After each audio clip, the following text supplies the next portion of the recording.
আমরা মেয়েরাই জানি যে মেয়েদের জীবন কেমন। হাজারো অনেক মেয়ে আছে বুকের মধ্যে হাজার কষ্ট রেখেও সংসারে কিন্তু সুখ শান্তিতে কাজ করে। তো আসসালামু আলাইকুম গাইস, আশা করি সকলে ভালো আছেন। আমি সন্ধ্যা নতুন একটি ব্লগ ভিডিও নিয়ে আপনাদের সাথে কিছু কথা বলার জন্য আবার চলে আসলাম। মেয়েরা কিন্তু শ্বশুরবাড়িতে হাজার কষ্টের পরও থেকে যায়, কারণ স্বামীর ভালোবাসায়। শ্বশুর শাশুড়ি যতই খারাপ হোক না কেন, স্বামী যদি ভালো হয় তাহলে কিন্তু মেয়েরা সব কষ্টই সহ্য করে থাকতে পারে। আর অনেকেই কিন্তু এ কষ্ট করে থাকাটাকেই দুর্বলতা মনে করে, কিন্তু এটা কিন্তু আমাদের দুর্বলতা না।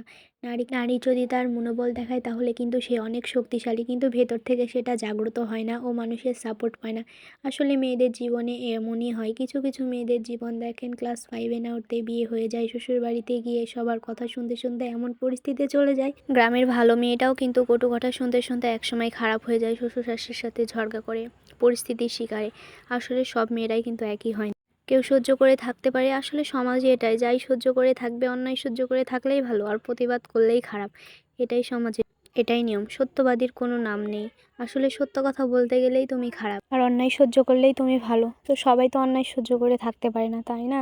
তো মুখের উপর কথা বলতে গেলে মানুষের কাছে খারাপ হয়ে যায়, কিন্তু আমি ভাই মুখের উপর কথা বলে মানুষের কাছে হাজার খারাপ হয় না কেন, যেটা সত্যি সেটাই, তাই না? সত্য বলতে ভয় কিসের? যত ভয়ে থাকবা মানুষ তত বেশি কথা শোনাবে। একবার মুখ তুলে দেখো, মানুষ তোমাকে দেখে ভয় পাবে। তো হাজার মানুষের কথা শুনতে থাকবে, একসময় এমন পরিস্থিতি হয়ে যাবে, দেখো কথা শোনাতেই থাকবে, একদিন মুখ খুলে দেখো সে মানুষগুলোই তোমাকে দেখে ভয় পাবে। এই জগতে ভালো হয়ে থাকলে কারো কাছে দাম নেই, আর মানুষের কথায় কান দিয়েও কোনো লাভ নেই।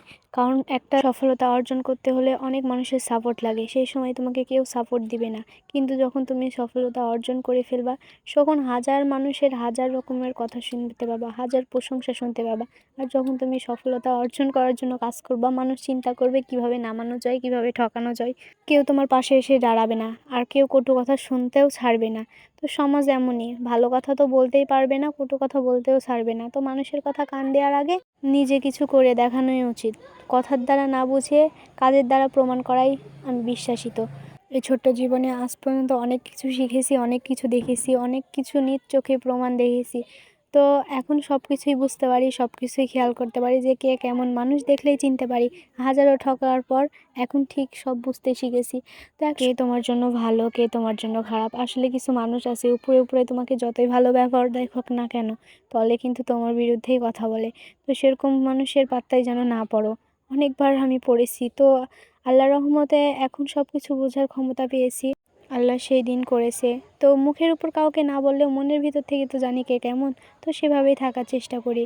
তো আজকে আপনাদের সাথে গল্প শেয়ার করতে করতে দেখেন আমার শাকটাও হয়ে গেছে। এগুলো হলো কপির শাক। কপির শাক খেতে নাকি দারুণ সুস্বাদু। তো এগুলো আমার বাসার সবার জন্য রান্না করছি। দুঃখের বিষয়, এটা স্বাদ হলেও আমার খাওয়া হবে না, কারণ আমার শরীরে কিছু অ্যালার্জি হয়েছে, তার জন্য আমাকে অনেক কিছুই মেনে বেশি খেতে হচ্ছে। আর তাছাড়াও আমার বাচ্চার জন্য তো অনেক কিছু মেনে বেশি খেতেই হচ্ছে। আজ বুঝি যে বাবা মাকে কোনো কথা বললে বাবা মা কতটা কষ্ট পায়। আমার এখন সন্তান হয়েছে, আমি এখন বুঝতে পারছি যে কতটা কষ্ট পায় আমি যখন আমার বাবা মাকে খারাপ কথা বলি। ছোট থেকে আমাকে মানুষ করেছে, তার বিরুদ্ধে যখন কথা বলি কতটা খারাপ লাগে। আমার সন্তানের জন্য আজ আমার যে খাবার সবচেয়ে পছন্দের, সে খাবারও আমাকে ত্যাগ করতে হয়েছে। তো সেটা কোনো বড় বিষয় না। আল্লাহ আমার সন্তানকে সুস্থ রাখুক, ভালো রাখুক। আল্লাহর রহমতে যেভাবে চলতে বলেছে বড়রা সেভাবেই চলছি। তাও যেন আমার সন্তান সুস্থ থাকে, আমি সুস্থ থাকি। আপনারা সবাই দোয়া করবেন আমার সোনামণিটা যেন সুস্থ থাকে। আসলে আমার সোনামণিটা দুদিন পর পরই অসুখ হয়, মানে খুবই একটি ঝামেলা হয়। আমার রাতেও ঘুম হয় না, দিনেও তেমন ঘুমায় না, খুবই ঝামেলার মধ্যে পড়তে হয়। সংসারের কাজ আছে এর মধ্যে। তো সংসার সামলানো, বাচ্চা সামলানো, একদিকে অনেক কষ্ট। ওদের সাথে বলতে বলতে আমার শাকটাও হয়ে গেল। এবার আমি মরিচ ভাজতে লেগেছি। তো গাইজ, আজকের ভিডিও এতটুকু পর্যন্ত। আশা করি সকলের ভালো লাগলো। আল্লাহ হাফেজ সবাইকে।